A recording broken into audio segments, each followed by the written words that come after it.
चिसोको मौसम एकदमै चिसो छ फ्रेन्ड्स। अब एउटा रेस्टुरेन्टमा आगो पनि ताप्नु पर्यो, खानु पनि पर्यो भनेर आएको हो।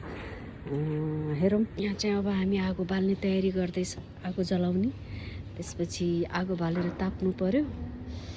चिसो छ, सेकिनु पर्यो। तराईको चिसोले त जान नै लिन्छ जस्तो भइसक्यो। एउटा राखिदेऊ मच्छर धुप। अब एउटा राख्दैन, एउटा उतापट्टि एउटा यतापट्टि जसले शान्ति।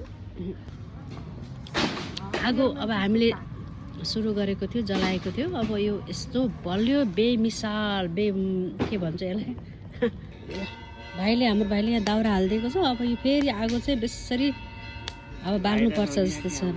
भाइलाई पनि भाइरल बनाइदिनु पर्यो होइन भाइ?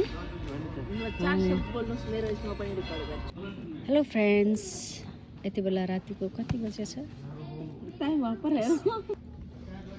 यसरी बल्दैछ आगो। बाफ्रे, आगो यति बल्दैछ, माई गडनेस।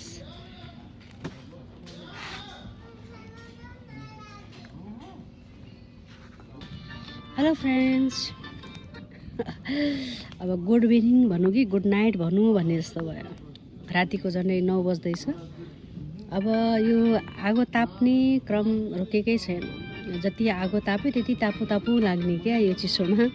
त्यही भएर अब अन्तिम आगो यो हो। यो अब योभन्दा धेरै हामी बाल्नेवाला पनि छैनौँ, किनभने अब सोध्नु पनि पर्यो। चिसो एकदमै छ, आगोको नजिक बस्दासम्म न्यानो हुने हो। आगोभन्दा टाढा हुँदा चिसो त्यत्तिकै फिल हुने हो। त्यो भएर अब धेरै आगो नजिक बसेर अब आफ्नो आदत पनि बिगार्नु त भएन, किनभने दौडिनु, घुम्नु, काम गर्नु त चिसोमै छ।